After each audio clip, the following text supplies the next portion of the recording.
Welcome back to my channel 2BHK to be honest content. ఈ వీడియోలో మనం Raghu Thatha movie review చూడబోతున్నాం. Let's go into the video. Keerthy Suresh, MS Bhaskar and Ravindra Vijay main leads గా act చేశారు. ఈ మూవీ మనకి తెలుగు, తమిళ్, హిందీ లాంగ్వేజెస్ లో అవైలబుల్ గా ఉంది ZEE5 లో. అండ్ ఈ movie directed by Suman Kumar.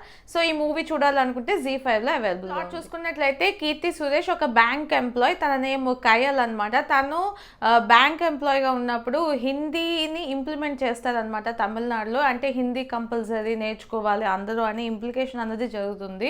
So అలా ఇంప్లికేషన్ చేయడం తప్పు అని చెప్పి తిను వాళ్ళ గ్రాండ్ ఫాదర్ తాతయ్య, ఆ తాతయ్య పేరే రఘు అనమాట. సో వీళ్ళిద్దరూ రివాల్వ్ చేస్తారనమాట. సో అలాగా వీళ్ళకి మంచి నేమ్ ఉంటుంది. అలాగా హిందీ నేర్చుకోవడం ఇంప్లికేషన్ లాగా చేయకూడదు, కన్ఫర్మ్గా మీరు నేర్చుకోవాలి అన్న మాట అనకూడదు అని అనుకునే కీర్తి సురేష్కి ఒక సర్టెన్ టైంలో ఏంటంటే తనే హిందీ నేర్చుకోవాల్సిన కండిషన్ వస్తుంది. ఆ కండిషన్ ఏంటి, ఎందుకు తనకి అవసరం వచ్చింది, అసలు నేర్చుకున్నదా లేదా అన్నదే మిగతా స్టోరీ.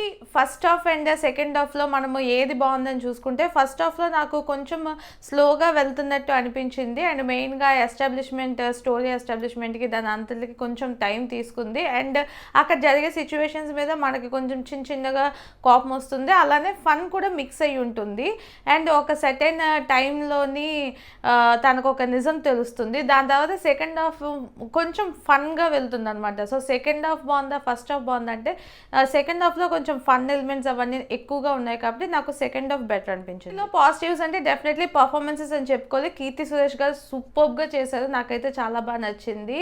ఆ ఫన్ ఒకవైపు, సెటైర్స్ ఒకవైపు, అండ్ కోపంగా మాట్లాడటం ఒకవైపు, ఇదంతా కూడా మనకి ప్రజెంట్ స్టోరీస్లో జరగదు. లైక్ 1970s 1980s ఆ కాలంలో అంటే ఆ పీరియడ్లో జరుగుతున్నట్టు మనకి చూపిస్తారు అనమాట.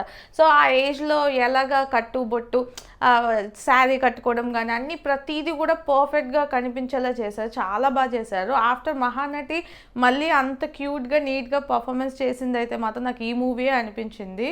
సో దానివల్ల నాకు ఆమె పర్ఫార్మెన్స్ చాలా బాగా నచ్చింది. అలానే రవీంద్ర విజయ్ కూడా చాలా బాగా చేశారు. ఆ శాడిజం టైప్ ఆఫ్ యాక్టింగ్ కొన్నిసార్లు, మంచోడిలాగా యాక్ట్ చేసే కొన్నిసార్లు, అది కూడా చాలా బాగుంది.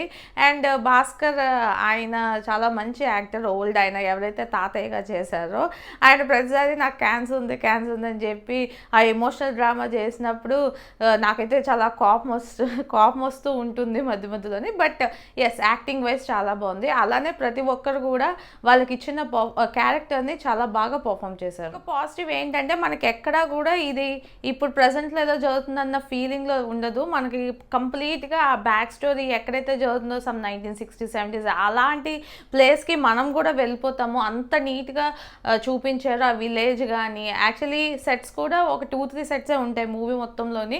అవి కూడా చాలా బాగా చూపించారు. మ్యాక్సిమం గ్రీనరీలోనే కవర్ చేశారు. ఆ ట్యూన్ ఏదైతే, ఆ కలర్ టోన్ ఏదైతే ఉంటుందో అది కూడా చాలా బాగుంది. సో సినిమాటోగ్రఫీ నాకు బాగా నచ్చింది. అండ్ కాస్ట్యూమ్స్ కానీ ప్రతి ఒక్కటి కూడా నాకు ఆ ఎరాకి తగ్గట్టు బాగా తీసుకెళ్లారు అనిపించింది. ఇందులో నెగిటివ్స్ లేవా అంటే ఇది ఒక చాలా స్లోగా వెళ్ళే మూవీ. సో చాలా మందికి ఇది నచ్చకపోవచ్చు. నాకైతే ఆ స్లోగా ఉన్నప్పటికీ కూడా ఓటీటీలో చూశాను కాబట్టి నాకు అంతగా ఏం అనిపించలేదు. నాకు ఫన్గా అనిపించింది అండ్ ఎమోషనల్గా కూడా అనిపించింది. అండ్ చూపించిన విధానం అన్నీ కూడా బాగున్నాయి అన్న ఫీలింగ్ వచ్చింది. సో దానివల్ల నేనైతే ఎంగేజ్డ్గా ఫీల్ అయ్యాను. బట్ ఎవరైతే కొంచెం స్లో పేస్డ్గా, స్టోరీ చాలా నార్మల్గా ఉండే స్టోరీ చూడడం ఇష్టపడని వాళ్ళకి ఈ మూవీ పెద్దగా నచ్చకపోవచ్చు. సో అలా స్లోగా వెళ్ళడం అండ్ కొంచెం normal kind of story line అవ్వడం ఈ మూవీకి నెగిటివ్ అనిపించింది. మూవీలో కీర్తి సురేష్ చేసిన క్యారెక్టర్ నాకైతే చాలా నచ్చింది. ఎందుకంటే తను ఒకవైపు ఫెమినిస్ట్లా ఉండాలి అండ్ ఇంకోవైపు ఏంటంటే ఫాదర్ మదర్ ఫ్యామిలీ గురించి కూడా కేర్ తీసుకుంటూ ఉండాలి.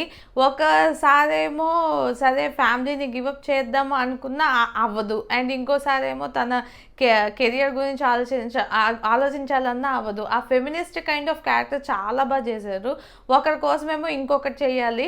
బట్ అది చేసే టైంలోనే తన లైఫ్ కూడా స్పాయిల్ అయిపోతుంది. అండ్ తనకున్న దాన్ని ఏమంటారు, వాల్యూస్ ఎథిక్స్ అంటే వాళ్ళకంటూ కొన్ని ఉంటాయి కదా, మనం ఇవే ఫాలో అవ్వాలి, వాళ్ళకంటూ ఒక సెట్ ఆఫ్ రూల్స్ ఉంటాయి, అవన్నీ కూడా తప్పించుకొని బయటకు రావాలి. లైక్ తనకి హిందీ నేర్చుకోవడం అదంతా ఇష్టం ఉండదు, బట్ ఒక సెకండ్ పాయింట్ ఆఫ్ టైంలో అది నేర్చుకోవాల్సి వస్తుంది వేరే కారణాల వల్ల.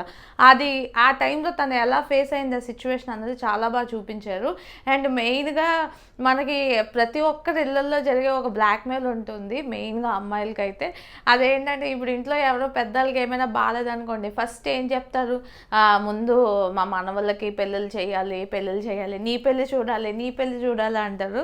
It's personal actually.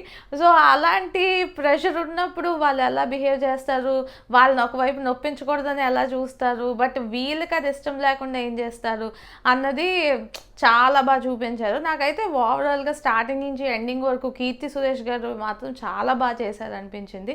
తనకి ఇచ్చిన క్యారెక్టర్ని అద్భుతంగా చేశారు. ఎక్కడ కూడా ఇది బాగాలేదు అది బాగాలేదు అన్న ఫీలింగ్ రాలేదు. సో ఈ మూవీకి అతిపెద్ద పాజిటివ్ ఎవరైనా ఉంటే అది కీర్తి సురేషే. And at the same time director, cinematography రెండు కూడా మనం మెచ్చుకోవాలి. డైరెక్షన్ కూడా ఆ కాలంలో తీసుకెళ్తున్నారు, స్లోగా తీసుకెళ్తున్నారు అన్నప్పటికీ కూడా కాన్సెప్ట్ అర్థమయ్యేలాగా చూపించాలి, అది కూడా ఇంపార్టెంటే. సో నాకైతే డైరెక్షన్ కూడా నచ్చింది.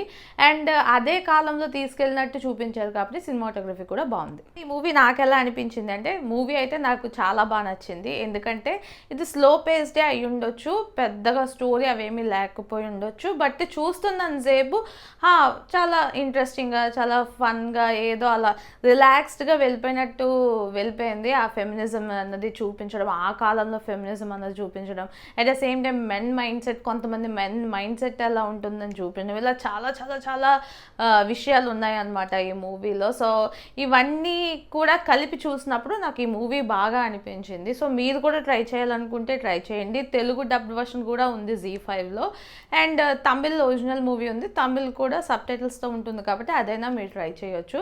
బట్ డెఫినెట్లీ ట్రై చేయండి. ఇందులో చెప్పిన కాన్సెప్ట్ ఏదైతే ఉందో, ఇంపోజిషన్ అంటే నువ్వు ఖచ్చితంగా చెయ్యాలి అని చెప్పడం తప్పు. మీ ఇష్టం చేస్తే చెయ్యండి, చేయకపోతే మీ ఇష్టం అనే ఉంటుంది కదా. సో ఆ కాన్సెప్ట్ అనమాట ఇందులోని. ప్రతిదీ కూడా మీరు ఇదే చెయ్యాలి అన్నప్పుడు తిరగబడతారు. అలా కాకుండా మీకు నచ్చితే చేయండి, నచ్చింది చేయాలి కదా యూజువల్లీ. సో ఆ కాన్సెప్ట్ పెట్టడం వల్ల నాకు బాగా అట్రాక్టివ్గా అనిపించింది. మీకు ఇలాంటి కాన్సెప్ట్స్ కానీ నచ్చితే ట్రై చేయండి. అండ్ మీరు ఈ మూవీ ఆల్రెడీ చూసినట్లయితే అసలు మీకు ఎలా అనిపించింది అన్నది నాకు కమెంట్స్లో చెప్పండి. అండ్ నేను చెప్పిన రివ్యూలో ఏమైనా మీకు ఇది ఇలా లేదు అలా లేదు అనిపించినా సరే మీరు ఒక కమెంట్స్లో చెప్తే నాకు కూడా అర్థమవుతుంది. సో నెక్స్ట్ టైం చూసే విధానాన్ని నేను కూడా కొంచెం చేంజ్ చేసుకోవచ్చు. అండ్ అలానే ఈ వీడియో మీకు నచ్చినట్లయితే లైక్ చేయండి, మీ ఫ్రెండ్స్ అండ్ ఫ్యామిలీతో షేర్ చేయండి. ఇలాంటి మంచి మంచి వీడియోస్ మళ్ళీ చూడాలనుకుంటే నా ఛానల్కి సబ్స్క్రైబ్ చేసుకోండి. This is Yogesh signing off to BHK to be honest.